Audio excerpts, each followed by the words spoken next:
to the Growing Trust series. I'm really excited to bring you this next installment. Trust Together was developed out of necessity. I had felt like I found my groove when it came to facilitation, specifically about facilitating strategic plans. It was really helpful for me to be able to watch teams collaboratively develop their goals and strategies, to develop their roadmap of where they wanted to go.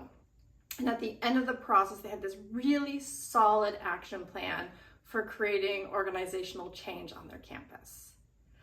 The thing about a lot of strategic plans, most in fact, is that by the time you finish your plan and you sort of push print, everything around you keeps changing, right? Leadership might change, your role in the organization may change, financing within your organization may change. And so it is incredibly important to be adaptive. And I found that that adaptability, that necessity to be able to read the situation, to maybe give feedback to someone who is in charge of a strategy, but it is not going as planned, all of that was the key for implementation. Yes, the roadmap is important. Yes, developing buy-in during your strategic plan was incredibly important because you know you have people's insights. But implementation and how you do it is going to be different, right? You're going to go down the path and you're going to realize maybe you're going to have to go left where you thought you had to go right. So how do you create a framework and how do you create a process where your team learns how to be adaptive? And I started with this concept that, we need to be able to give feedback. We need to be able to say, hey, I think, we fell short here. We need to be able to ask for feedback. Is there any shortcomings that you're seeing in how I'm leading this work?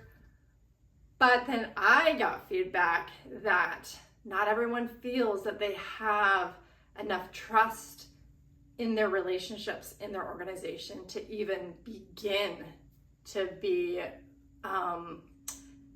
in this feedback culture that I was thinking about. So that allowed me to take a step back and recognize, even with my own team, what would that look like? What does having a foundation of trust do to the ability for people to interact and give and receive feedback?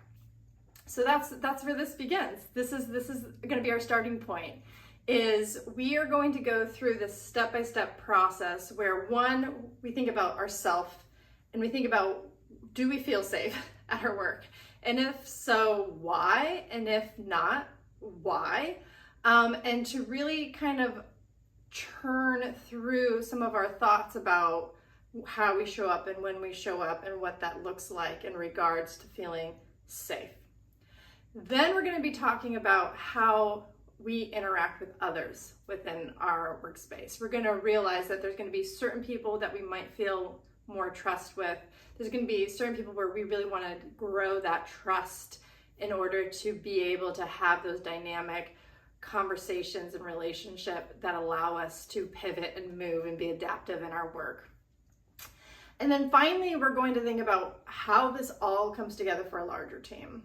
I know for me, in past organizations, I could have really strong one-on-one discussions, but the group setting really is a whole nother way of thinking about psychological safety of a team.